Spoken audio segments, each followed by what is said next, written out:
Hello, everybody. Welcome to another episode of Hawk Blogger Mornings. I am Brian Nemhauser. You can find me and everything we do on YouTube, TikTok, Instagram at Hawk Blogger. Also, audio podcasts at Apple Podcasts and Spotify. Ad-free audio at patreon.com/hawkblogger. And we're about to talk to a very special guest who's making his way over. He's slumming. He's slumming after talking to some of the bigwigs here on Radio Row. We will talk to your head coach of the Seattle Seahawks, Mike Macdonald. Jeff will join us as well. We'll have some fun with him before he goes on the podium and talks to the rest of the press corps. So a lot of fun there. Had some really interesting conversations with some prospects as well. Jeff and I will share a little bit about that probably later. We might have to do a separate episode because I'm going to head over and talk to Mike, or at least listen to Mike's podium press conference as well.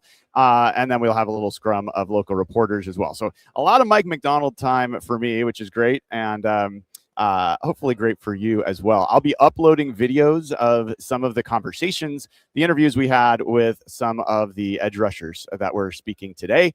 And looking forward to sharing some of the stuff, including about Zion Young and a couple others. In fact, I talked to 4 edge rushers today. All 4 had talked to the Seahawks. So clearly, I think I'm thinking along the same lines as your favorite football team in terms of who they might be interested in. And Dave Pearson, who was generous enough to get us a wonderful dinner last night, even let Jeff get some dinner last night. He's going to monitor. Here he is. Mike Macdonald. Come on. Right here, dude. That's right there. Going to make you stare at your face. How does that feel? I wanted to see if that could how awkward I can make this for you. Well, I'm glad you can you hear me? I can. Can you hear me? Yeah. I'm glad you didn't pick there's like one picture I'm like looking at this. I don't know. I love that picture. That is the most human picture, man. You're like taking there's in one the moment. where it's like okay, and the other one I'm like, I think I just saw a ghost or something. But how did you pull off writing a book already? You know what? I write about every game you guys play. I've also written some articles about you, and you helped me with one on John. Oh, cool. And so it's like a compilation. It's a compilation of what we did, and then I had to stay up pretty late, not as late as you stayed up that night, to write the game story. And a publisher, they specialize in getting this out. So wow. That's awesome. Congrats. Thanks, man. Well, you've made it pretty easy to find things to write about. So I gotta ask, a lot of great moments in this, but one of my favorite moments was hearing Steph after you won the NFC Championship just say, "You're amazing," and I heard Salk and he had his own take on it. I just thought that was such a genuine reflection of a couple who's been through a lot and who really sees each other, and appreciate saying that. It has to be pretty special to share that moment with her. Yeah, that was like, I don't know, probably the top. Is it a top memory like that? Probably seeing her and Jack after the Super Bowl, but like that tells you who Steph is, because like she's the one carrying the weight, like holding the family together. Like, well, because and it's I've never felt like pressure to handle. It's like she understands the responsibilities of like what we owe to the team, and so like her attitude even in that moment, she could have easily been like, "Hey, thank God it's like congrats," but she's just so excited for us. Yeah. And that just tells you who she is at her core. So I'm glad that the world got to see that. Well, I'll tell you this as someone who's been married for now like 27 years. Enjoy that face. I remember my wife used to be like, "Oh, you're amazing." Now she's like, "Have you emptied the dishwasher? Have you done that yet?" Yeah, I mean, let's keep this phase going. I mean, why can't? It seems like it's sustainable. I mean, we're 5 years in, so we're rolling. Yeah. Well, a bunch of things I'm curious about, and Jeff's going to get in here with some questions as well. But there's a lot of coaches that don't even come to this combine. You just you shorten your off season by doing all the things you guys just did. You just hired a new OC. Why was it important enough for you to still come here? Well, it's like put under the chasing edges bucket. Like we're the 20 minutes isn't like, I think it's too, like, you got to go into the experience thinking like, look, we're not going to like get this guy nailed in 20 minutes. We have scouts that have been on these guys for years. that have just have all the research. But it is great to have that moment with these players and get a feel for them. This is really, the timeline that we're on right now. This is our first exposure to the players, and so now you're kind of pairing the tape with the face and how they operate. And, there's some guys that we interviewed last year that, as a coaching staff, we really felt like we got aligned. I mean, Riley Mills is an example that I'm thinking of. To maybe that was something that just got it over the hump to maybe get the extra medical, and then all of a sudden, hey, Doc says maybe we can get this guy back. It's worth going for it, and now he's got a sack in the Super Bowl. So it's like, if it took 50 interviews in Indy to generate that one edge, like totally worth it. Yeah, speaking of edges, it feels like one of the things that I'm going to try to make it to the Big Data Bowl a little bit later today and what's going on there. That's here? Yeah, that's here at JW 4 o'clock. So I'm going to try to see what's going on there because it feels like, obviously, I'm back in tech background, and there's this Cold War that I think is developing off the field with scouting models and how to identify these prospects without even necessarily only relying on human eyes. Yep. And then there's models being developed to help assess on the field what's going on and learn keys and stuff like that.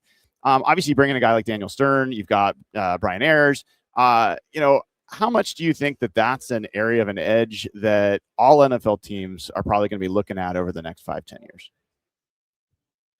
Well, AI is going to accelerate into the league. It's there, but it's we haven't even scratched the surface of where it's going to go. And you look at technology and analytics and really all these tools. It's always a combination, right? Of okay, to me, yeah, it's like it's more. Let's get more info. Let's at the edge is how we decipher the info and how we package it to how we want to interpret it to guide our decisions. But ultimately, what I love about football is it's a game of interpersonal relationships and it's teamwork at its finest. And there's so many interpersonal dynamics that is really what makes it come to life. But there's a marriage in there, and it's only going to get more.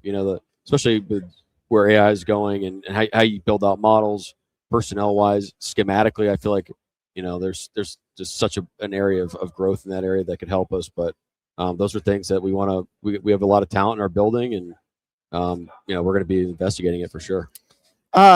I gotta admit, so I've been late on my combine prep because I've been covering this team. You and I both.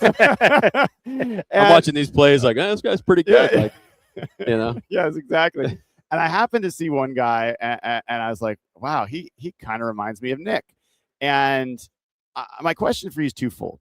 So one, if there was another player that had Nick's capabilities, would there be ability to incorporate two players like that into one scheme? Yes. Yeah. Okay. I want to hear more about that. And two, do you see Nick early in his career, like high school and stuff, had boundary corner experience? Do you think? I mean, I saw Nick go up against Devontae Adams, Justin Jefferson, Jalen Knowles. Nick could play corner. He could play a boundary corner for you. Yeah, he could play field corner. I mean, yeah, he could. It's just like, okay, what's the right mix of all the things, right? I mean, I could train and go run a really slow marathon, but it's probably not the best thing for me and the Seahawks at this point. It's just how we want to allocate time and resources and how we want to use them. Who else is on the team? Depth of certain positions, but we definitely. I mean, he's going to augment his role for sure. I mean, could you see him playing snaps at corner at some point in the future? I wouldn't rule that out. I wouldn't rule him out playing. Some point, he already plays on the line of scrimmage. I mean, he can play in the deep third level of the defense. So, but it's just we have to go through the process of it. You can't just throw it against the wall and just hey, it's cool. He's playing all these positions. Well, why? Yes. Why is he why does it fit with what we're trying to achieve on defense? The rest of the team dynamics. You got to make sure all those things are in sync. So when I got here at the airport, I put on my Seahawks beanie, which apparently I'm not supposed to do. And some guy in a Chiefs shirt comes running over to me and says, "Be nice to my brother, Zach Orr's brother." And he thought I worked for the team. So he just told me how excited he was to get back with you. What does he bring to the table? Man. Zach has so many different talents. I mean, one understands how we want to play. And not that we don't already, but you're adding another really talented player or talented coach to our team. Like I said, it's like our coaching staff, the way I see it, is kind of like our 70 on our roster. It's, hey, how can we compile the best combination of really talented people that are like-minded like us, and Zach's like that. Not to mention he's got a player perspective at a high level of understanding what it takes to be great. His ability to relate to the players, get the best out of them. I mean, when he was in Baltimore, we had 2 All-Pro linebackers when he was a linebacker coach, and he's really should be credited with those guys' development. So, and our linebackers played great this year, and KO's done a phenomenal job. But it was an opportunity to add him to our team, and it was an opportunity we couldn't pass up. With a shortened off season, obviously you can't do everything you did last off season, likely in the time that's been cut out here. Yeah. So you did a bunch of special projects with the coaching staff last year. What do you trim in an off season like this? I don't know. I don't know. I don't like we're still working on carving out March and really like prioritizing how we want to attack, because we really have like 1 more month before the players get back, which is kind of crazy. Right now, our focus is how can we design a off-season program that hits the standard notes of how we want to operate in terms of competitive wise. We're also making sure that the players are in like the best position possible to launch into training camp. Us having like the earlier game training camps we moved up. So all these dates, there's some moving parts that we want to be able to make sure we're in sync so we can design the best program so the players. I really feel like that was an edge for us last year in developing the team that we became, was the way we started the whole thing out. The players coming into the program and realizing that, hey, look, we got our stuff, lined up for them, and they're getting a lot of value out of this. And so we got to make sure our ducks are in order, for when the players get back. We were at John Harbaugh's podium yesterday, and Brian got to ask him, has he had a chance to talk to you? And that was the one time in the whole thing he lit up. And he talked about you and Steph, and talking about Steph a lot. And then he obviously switched. He's like, "Oh, now we're studying them. Now we're studying you and Leslie." Like, have you had a chance to talk to him yet? Like, what's happened? Like, so Harbs and I talked a little bit more, like throughout the playoff run, more extensively. Just he was doing some things on his end that we kind of just bounced some ideas off each other, and he helped me with some advice on going into some of those games. But honestly, I just saw him yesterday, in the hotel, and we hugged it out, and it's just like, hey, it's kind of like it's a combination of like, obviously it's you're probably your biggest mentor you have, and then also like a friend and someone you respect a lot. So anytime you haven't seen someone in a long time, you're gonna share a couple old stories and get a couple laughs, and then he's a busy man, he's got to keep it moving too. So, but it's great to see him. Like Megan Rosberg was with him. Some of the other people that were with us in Baltimore are with him now in New York, and so it's great to see those people. All right, last question for you. You've said that your sisters are your heroes. Yeah. Why? Oh man, ever since I can remember, they were the people that I like that could just do no wrong. Those are the people I look after me. Even like, kicking soccer balls in my head when I'm like 3 years old in the backyard. Just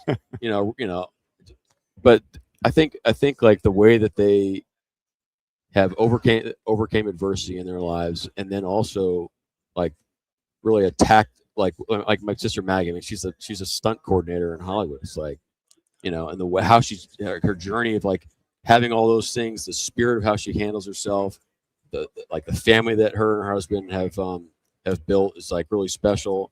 I just say like with Maggie, it's like a judgment-free zone. She really taught me to have an open mind and to go in with like kind of love in your heart, rather than what I tend to do is judge the heck out of people, and my sister Kate is like, she's super talented in the business world. She's in the AI space. Her company's actually here in Seattle. And just the way that she's built relationships, she kind of has it all, Yeah. She has great relationships. She's got a great family. Her kids are freaking rock stars. Her husband's a great guy. Like, she has all these things, and she all makes it come to life, and she makes it seem seamlessly. And then when you dive into their lives, I mean, it's like, they're just juggling like 7,000 things at the same time. And it's just like, man, you guys, that's the secret sauce right there. It's really cool. Mike, congratulations, man. Yeah, appreciate you coming on. Them. Yeah, great. Yeah, it's great to have you on. And good luck in all see you in like 2 seconds. Yeah, see you in a few seconds. Okay. All right, take care. We'll be back with more a little bit later. Take care, everybody.